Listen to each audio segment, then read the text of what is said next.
Hi everybody and welcome back. My name's Melissa and this year I'm sharing 365 tips for frugal living.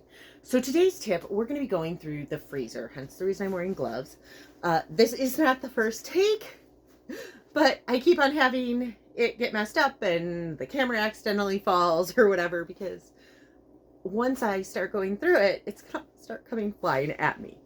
So it was really much more organized before I started doing this. But, okay.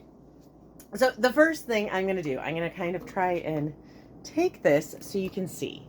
So this is typically my use immediately bin. So first what I'm going to do is I'm going to start taking everything out. So this is the turkey that I just got a few days ago. So that is going to end up going towards the back. So for now, I'm just going to set it over here on my kitchen table. If you are new to the channel or not familiar, I have a very tiny home, so I am literally, here's the camera, here's the freezer, the stove is right next to the camera, and the table is right, like, I can touch the table like that. So, I have things like chicken chunks already pre-cut so that I can make my kid chicken tenders. I have pre-measured chicken portions, because I buy chicken. Frequently it's like it's boneless, skinless breast, but they're frequently even like two breasts still connected. And I get it that way so that I can save money and I don't have to, I can just cut it down myself. I have marinated chicken breasts. If you do marinate, so I really like these. I had originally made for fajitas so I could grill them outside.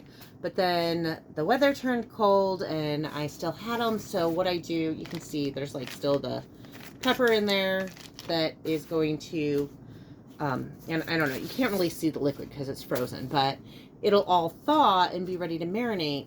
And then I'll be able to just cook it in my Tavala, which is like a little toaster oven, a little smart oven. And I'm going to close that because it's cold.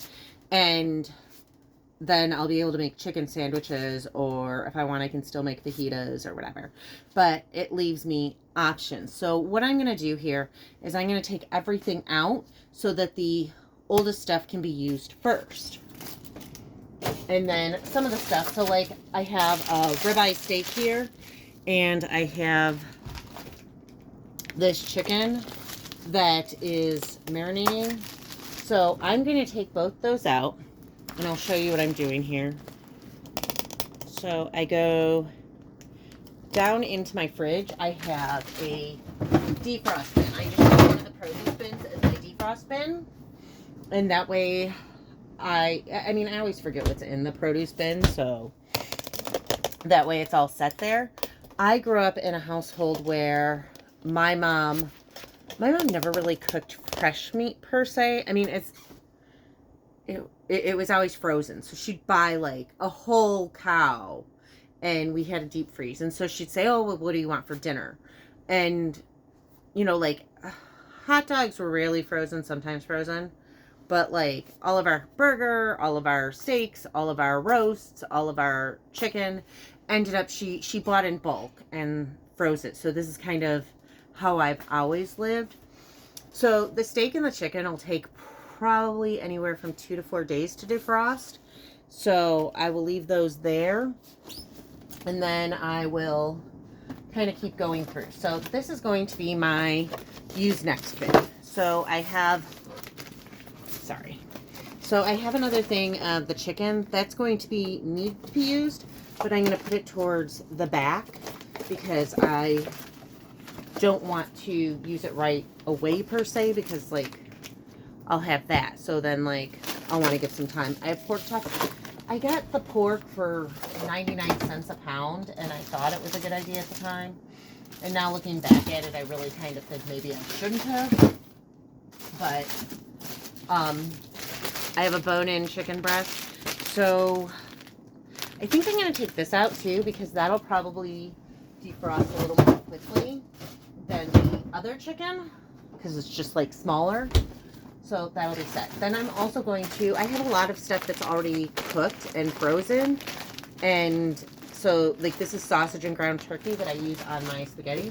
So then I'll just put that in the door so it's easy access. I have things like, I used to love egg sandwiches, and so I have these bagel thins that I never really finished, so I put them in the freezer.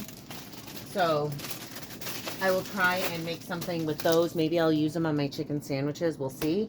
Because the point is to use everything that you've made so it doesn't go to waste.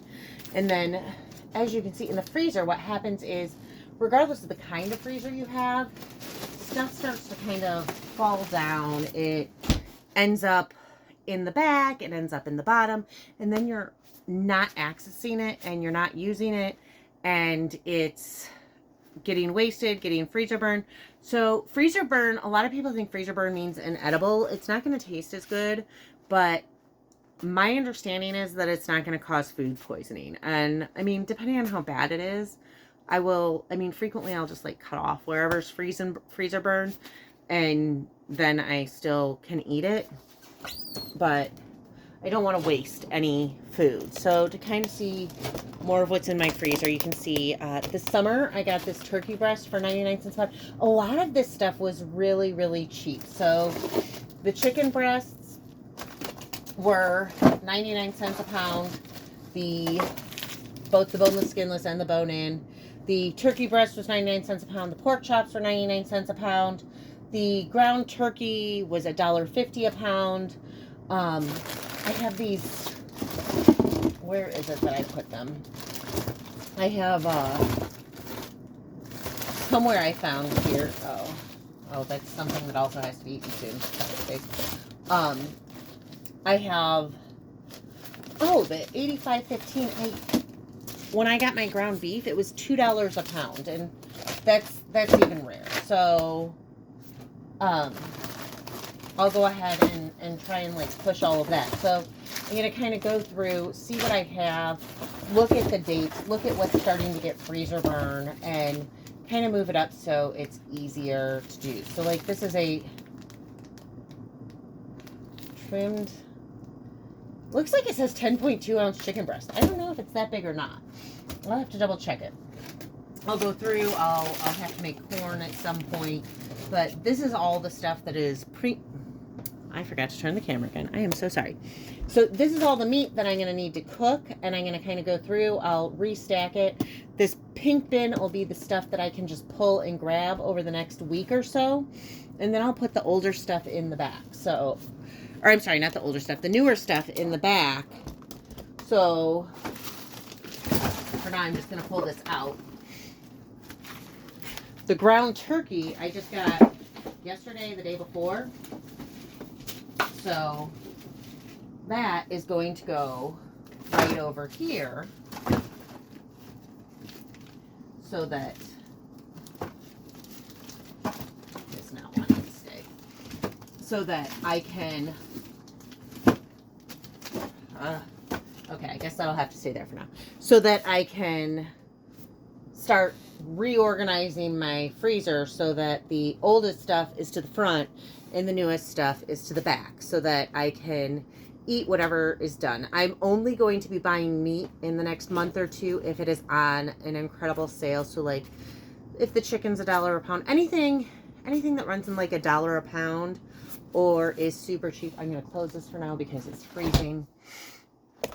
I'll go ahead and still continue to replenish, but then I'll also have to kind of like pull stuff out and move it around.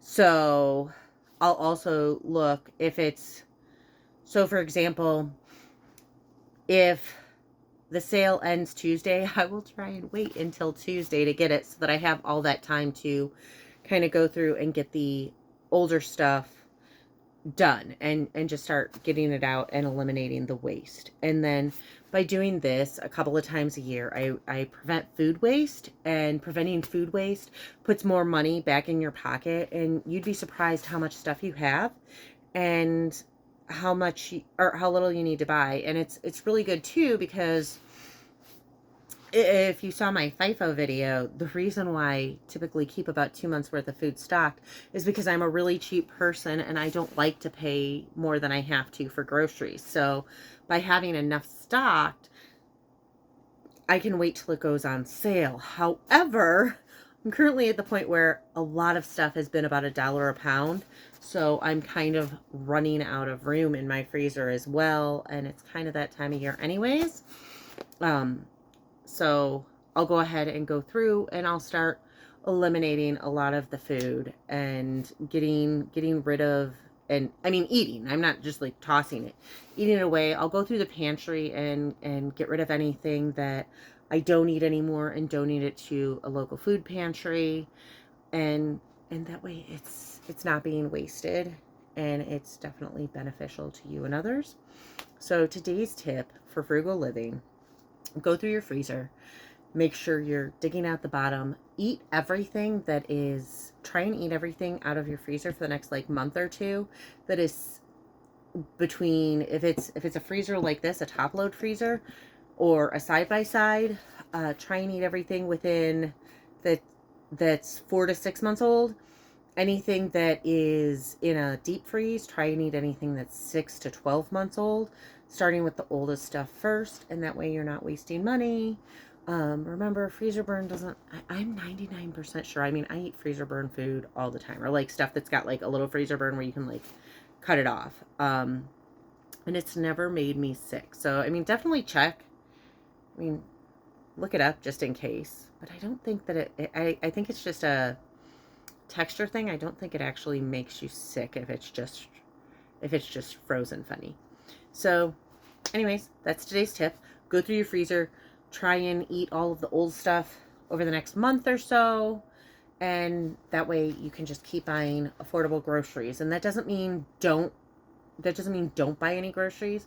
It just means don't buy anything that's not super duper cheap. This is also your chance to start looking. Now, I live in Illinois, and I am in one of the cheapest grocery markets in the nation. I will absolutely 100% admit that that is my privilege.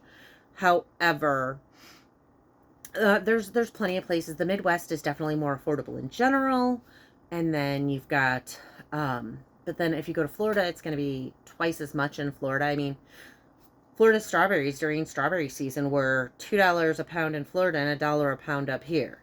Explain that. I mean, how? Travel? I mean, is 2 hours now further than 20? So, you know, I recognize that certain markets, Hawaii, because it's an island, is really expensive. Same with Alaska. Not because it's an island, just because of the geography of it. So I recognize that not everywhere is going to have the $1 a pound meat all of the time. But this is also your chance to, as you're eating whatever you have, to kind of see how much grocery prices tend to be around you and save that money. So today's tip: go through your freezer, go through your pantry, eat all the old stuff, and try and get everything so that it's got some extra time on it, and you can start buying more affordable groceries. So if you like hearing my frugal tips for living, please don't forget to hit like and subscribe. This year I will be sharing 365 of them. I'll try and be more concise. I know this one was kind of rambly, but thank you. Have a great day, and I'll see y'all tomorrow.